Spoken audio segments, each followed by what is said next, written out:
আসসালামু আলাইকুম সবাইকে। শুভ সকাল। আশা করি ভালো আছেন সবাই। আমরাও আল্লাহর রহমতে আলহামদুলিল্লাহ ভালো আছি। আর আজকে কিন্তু ছুটির দিন, তো সকালবেলা উঠেই না আমি একটু চা খেয়ে নিয়েছিলাম। আর এই সেই বিখ্যাত বেলা বিস্কিট, এটা দিয়ে আজকে চা খেলাম। তারপরে যেহেতু আজকে ছুটির দিন, সেজন্য একটু সকালবেলা ভালো আয়োজন করব। ভালো মানে তেমন কিছু না, ওই পোলাওর চাল দিয়ে একটু ভুনা খিচুড়ি রান্না করেছিলাম। খিচুড়িটা খেতে কিন্তু খুব মজা হয়েছিল। আমার হাতের খিচুড়িটা না আবার আল্লাহর রহমতে বেশ ভালোই লাগে খেতে। তো সকালে খিচুড়ির সাথে একটু ডিম ভাজি করে নিয়েছিলাম, আর ছিল আচার, সালাদ। তো বেশ ভালোই খাবারটা মজা হয়েছিল খেতে। আমি আবার অনেকগুলোই খেয়ে ফেলেছিলাম, পরিমাণে বেশি। যদিও খাওয়া দাওয়া আসলে সবারই কন্ট্রোলে থাকা উচিত, কিন্তু কোনো কোনো জিনিস না ভালো লাগলে মনে হয় জানি আর একটু খেতে ইচ্ছে করে। তারপর কিন্তু আজকে একটা জরুরি কাজ করব। সেই জরুরি কাজটা হলো, আমি যে কিছুদিন আগে কিছু ফুলের গাছ কিনেছিলাম, সেগুলো আজকে লাগিয়ে দিব। তো আমরা বারান্দায় বসে ফুলের গাছগুলো লাগাচ্ছিলাম, আমি আর আমার মেয়ে বসে বসে দেখছিল আমি কি করি। আর ফুলের গাছ লাগানোটা না মানে এখন আমার কাছে তেমন কোনো ঝামেলার কাজ না। আগে মনে হতো, যেহেতু মাটির ভিতরে অনেক রকমের না পোকা মাকড় থাকে, ওগুলো দেখলে আগে খুব ভয় করতো। তো ইদানিং লাগাতে লাগাতে অভ্যাস হয়ে গিয়েছে। তারপরে দেখেন কি মাটি পড়ে গেছে নিচে, এগুলোকে আবার আমি একটু পরিষ্কার করে গাছের গোড়ায় দিয়ে দিয়েছিলাম। আর গাছ লাগানোটা শেষে দেখলাম যে একদম ঝুম বৃষ্টি শুরু হয়ে গেছে। আমরা যখন গাছ লাগাচ্ছিলাম তখনই বাতাসে একটা ঠান্ডা ঠান্ডা ভাব ছিল, বেশ ভালো লাগছিল, বারান্দায় বসে বসে লাগাতে আরাম লাগছিল। তো আর যখন মানে গাছগুলো সব লাগিয়ে টাগিয়ে গুছিয়ে নিলাম টবগুলো, তারপরে দেখি ঝুম বৃষ্টি এসেছে, একদম ঠান্ডা হয়ে গেল মুহূর্তে প্রকৃতিটা আল্লাহর রহমতে। খুব ভালো লাগছিল বারান্দায় বসে বসে এই বাতাসটা ফিল করা, বৃষ্টিটা দেখা। আর আমার বাচ্চারা তো দৌড়ে বারান্দায় চলে আসলো। মাঝে মাঝে মনে হয় যে এই বারান্দাটা যদি আরও অনেক বড় হতো, তাহলে হয়তো আরও বেশি করে গাছ লাগিয়ে ফেলতে পারতাম বা আরও সবুজ বানিয়ে রাখতাম। কিন্তু ঢাকা শহরের ফ্ল্যাটগুলোতে তো আর বিশাল বারান্দা পাওয়াটা অনেক সৌভাগ্যের ব্যাপার।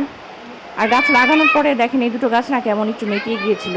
পরবর্তীতে এগুলোকে যখন পানি দিয়েছিলাম, তখন কিন্তু আবার গাছগুলো তাজা হয়ে গিয়েছিল। আর আজকে দুপুরের মেনুতে একটু শাক ভাজি করলাম, কলমি শাক। তারপরে একটা কচুরমুখী দিয়ে চিংড়ি মাছ, ছোটো চিংড়িগুলো, ওটা রান্না করেছিলাম। আর আজকে একটা স্পেশাল হলো টাকি মাছের ভর্তা ছিল, যেহেতু আজকে ছুটির দিন। দুপুরবেলা এই জন্য ভর্তাটা করে নিলাম। টাকি মাছের ভর্তাটা খেতে কিন্তু বেশ ভালোই লাগে। আর ছিল ডাল। আর এগুলো ছাড়াও কিন্তু ওই যে আমাদের পাশের বাসা থেকে একটু বিরিয়ানি দিয়েছিল, তো আমার বাচ্চারা সেগুলোই খেয়েছিল বিরিয়ানিটা। তারপর তো খাওয়া শেষে আমরা ভাত ঘুম দিলাম। ভাত ঘুম শেষ করে ঘুম থেকে ওঠার পরে আবার সন্ধ্যার নাস্তার আয়োজন চলছে। আজকে যেহেতু বাসায় আছে সবাই, তো জাম ভর্তা করব। আমার হাজব্যান্ড কিছুদিন আগে জাম নিয়ে এসেছিল, কিন্তু সময় পাচ্ছিলাম না ভর্তা করার। তো আমার হাজব্যান্ড বলছে, কী ব্যাপার, জামগুলো ভর্তা করছো না কেন? আর জাম ভর্তাটা না খেতে কিন্তু বেশ ভালোই লাগে, একটা টক টক মিষ্টি মিষ্টি স্বাদ। তো আমি এখানে প্রথমে মরিচ ছোট ছোট করে কেটে নিয়েছি, আর তার মধ্যে পরবর্তীতে একটু লবণ, চিনি আর দিয়েছিলাম মরিচের গুঁড়ো। এটা দিয়ে ভালো করে চটকে চটকে জামগুলোকে একটু ভেঙে ভেঙে দিলাম। এটা খেতে কিন্তু বেশ ভালো লাগে, জামের ভর্তা। আসলে যে কোনো ফ্রুটসই না আমি দেখেছি নর্মাল খাওয়ার চেয়ে মানে একটু মাখিয়ে বা ভর্তা বানিয়ে খেতে কিন্তু বেশি ভালো লাগে। আমার কাছে নর্মালি জাম খেতে ওরকম ভালো লাগে না, কিন্তু ভর্তাটা করলে খেতে বেশ মজা লাগে। আর হাজব্যান্ড মাগরিবের নামাজ থেকে আসার সময় পুরি নিয়ে এসেছিল। আমার বাচ্চারা আবার পুরিটা খেতে বেশ পছন্দ করে।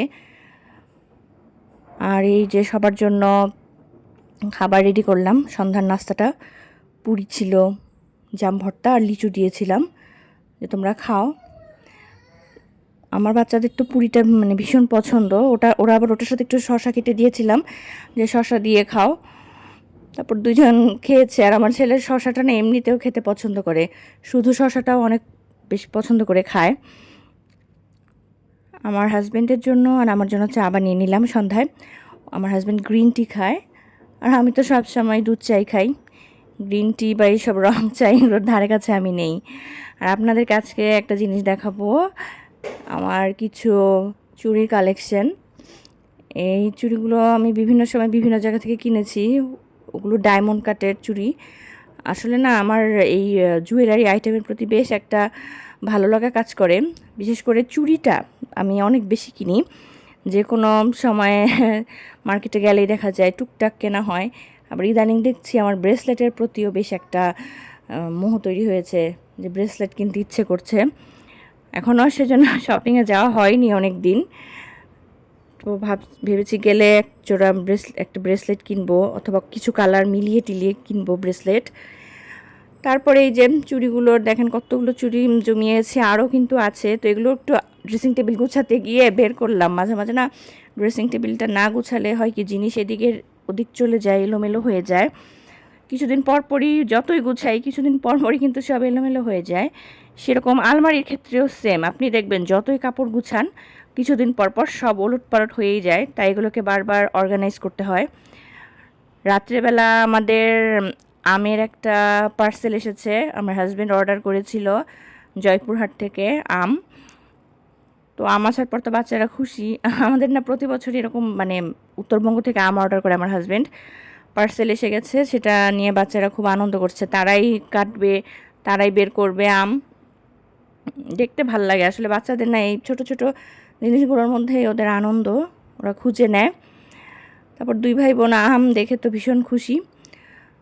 আমগুলো এখন বের করে ছড়িয়ে রাখতে হবে, যেহেতু একটু সবগুলো সমান পাকা না। ছড়িয়ে রাখলে না আস্তে আস্তে পেকে যায়। আর এই আমগুলো বারবার কিন্তু বাছাই করতে হয়, যারা এগুলো করে তারা বুঝে যে কোনটা নষ্ট হয়ে গেল, কি হলো না হলো।